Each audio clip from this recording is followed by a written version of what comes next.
Chapter 11. Dharma in Daily Life. By following his qualities of work, every man can become perfect. Now please hear from me how this can be done. From whom all living entities have emanated and by whom this whole world is pervaded. By worshipping him through one's own duties, a man can achieve perfection. Bhagavad-gita 18:45-46. The vibrant imagery of the celestial city, its gates of pearl and streets of gold, marks the triumphant culmination of Christians' arduous pilgrimage. Yet for us, living amid the bustling complexities of the material world, a practical question often arises. What happens after the celestial city? What does reaching the destination mean for our everyday lives, filled with jobs, family responsibilities, and other obligations? This question frequently comes to me from students deeply committed to their spiritual growth. They want to know how to integrate the profound wisdom of their yoga and meditation practice, the peace, clarity, and detachment, into the relentless demands of daily existence. My students often ask me, Father, how to balance their spiritual practice with life's demands, their jobs, families, and social duties. I once reflected with him. They feel tension between their spiritual aspirations and the mundane reality of the world. After Christian enters the celestial city, does the journey simply end? Or is there a continuous pilgrimage to be lived out here, amid our earthly responsibilities? And how does the concept of Dharma, one's prescribed duties, guide us after we've experienced such profound spiritual realizations? My father, who had lived a life of dedicated service while raising a family and navigating a professional career, offered a perspective both deeply spiritual and eminently practical. My dear, he began, Christian's entry into the celestial city marks the culmination of his allegorical journey, a final liberation from the cycle of birth and death. But for us, still embodied in this material world, it is less an endpoint and more a transformation of our understanding of purpose.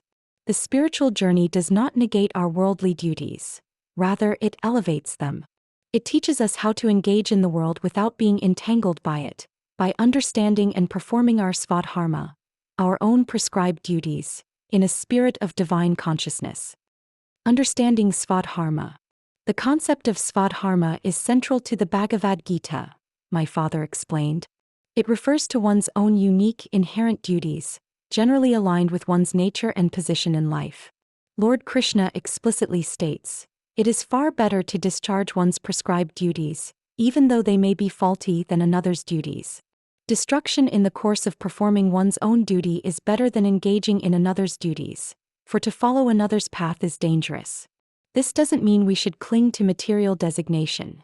Rather, it emphasizes that we should not abandon our responsibilities out of misguided renunciation, especially if our hearts are not truly purified. Remember Arjuna's initial bewilderment on the battlefield? He prompted. He wanted to abandon his duty as a Kshatriya warrior, out of compassion for his kinsmen. But Krishna immediately rebuked him, calling it degrading impotence and petty weakness of heart. Arjuna's reluctance was a sign of material compassion, ignorance of the real self, a lamentation for the outward dress. Krishna's instruction was clear. Perform your dharma, your duty, because it is through the proper discharge of duty that one can rise up to the platform of knowledge and liberate oneself from Maya. So for the pilgrim who has glimpsed the celestial city and understood their eternal spiritual identity, the question is not whether to act but how to act, my father clarified. Srila Prabhupada taught that foolish persons or neophytes in Krishna consciousness often want to retire from activities without having knowledge of Krishna consciousness. Arjuna's desire to retire from activities on the battlefield was not approved by the Lord. One only needs to know how to act. To retire from the activities of Krishna consciousness and to sit aloof making a show of Krishna consciousness is less important than actually engaging in the field of activities for the sake of Krishna. The true pilgrim, after Christian's triumph, does not retire into inactivity. Instead, they learn to engage their actions in a spirit of devotion, as a continuous offering to the divine. Action in divine consciousness. This brings us to the essence of karma yoga, the path of action performed without attachment to the results, my father explained. Christian's entire journey was, in a sense, a grand act of karma yoga. He was performing his duty of seeking salvation, not for personal aggrandizement, but for the ultimate purpose of pleasing the king. The Gita advises that, one should simply follow the instructions of the Lord and his empowered servants. Their instructions are all good for us, and any intelligent person will perform them as instructed. He elaborated on how this principle applies to our daily lives.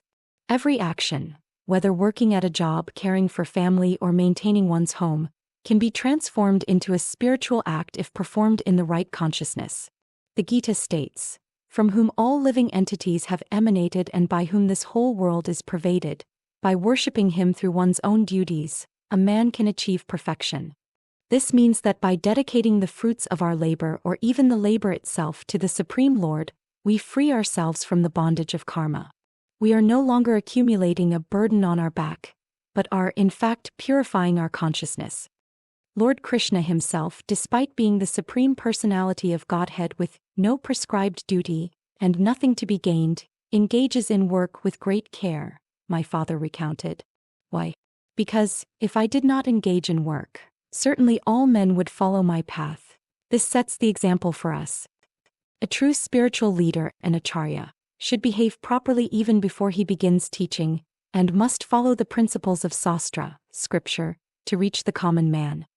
So even if we are not kings or great leaders, our actions, when performed in spiritual consciousness, set an example for those around us. My father also pointed out the subtlety of distinguishing between action and inaction. The Gita reveals that the intricacies of action are very hard to understand. Therefore, one should know properly what action is, what forbidden action is, and what inaction is. Action in Krishna consciousness is executed in accord with the examples of previous bona fide devotees. This guidance helps us understand that performing our svadharma with devotion is the right action, liberating us from the bondage of reaction, karma bandham. Work and family life. For many of your students, the greatest challenge is reconciling their spiritual aspirations with their material obligations, especially in work and family life, my father noted. The spiritual path is not about abandoning these duties but about transforming our attitude toward them.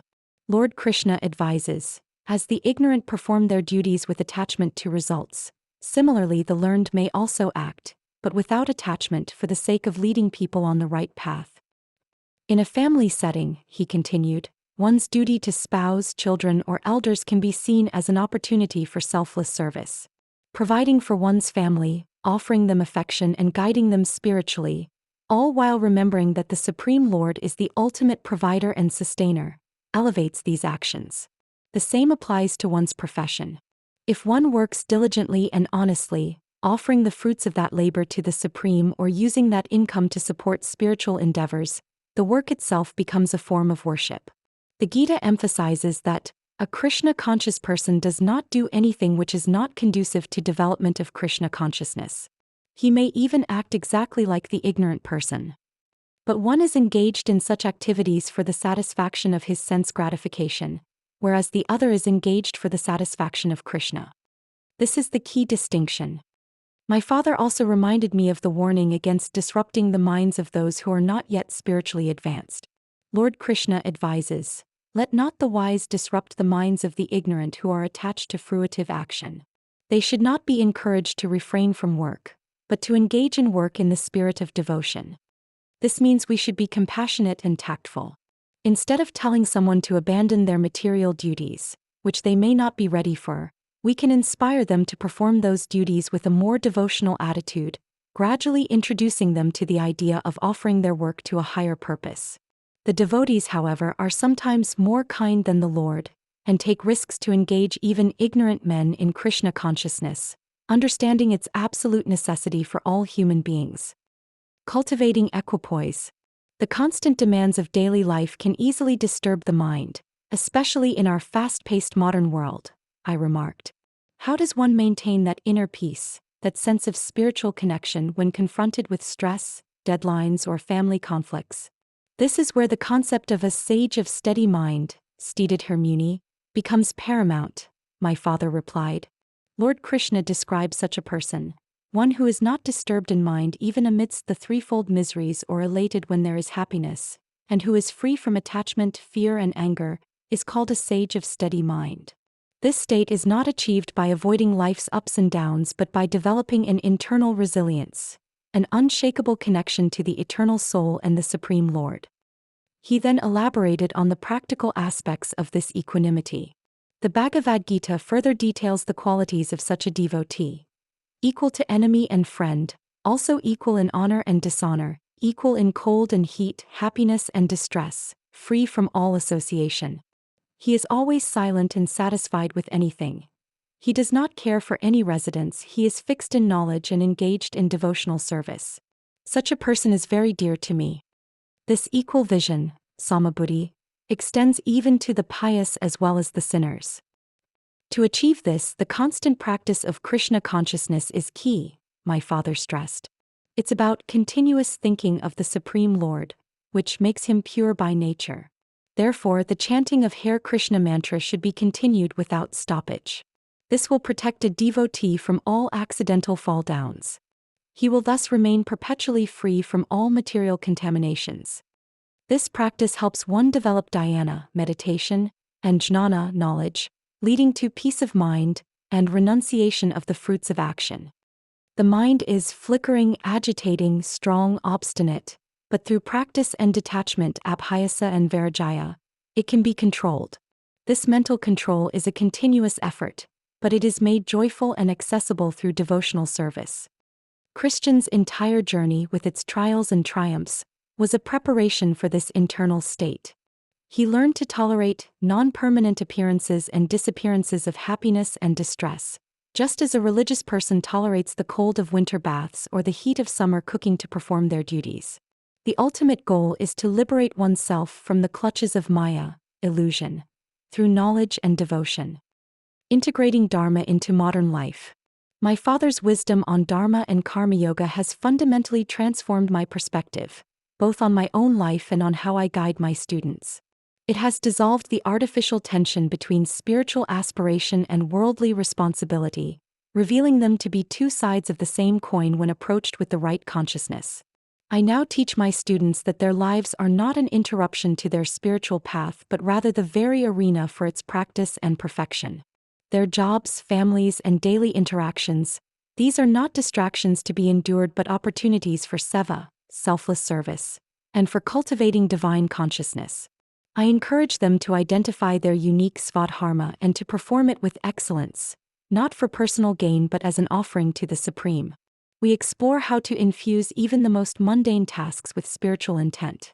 A yoga teacher diligently planning a class, a parent lovingly raising a child, an office worker performing their duties with integrity. All these can become acts of worship when the fruits are offered to the divine and the actions are performed without attachment to the outcome. This is the auspicious activity that leads to self-realization. I emphasize the importance of cultivating equanimity, not as a form of detachment from life but as a deeper engagement with it, rooted in the understanding of the eternal self.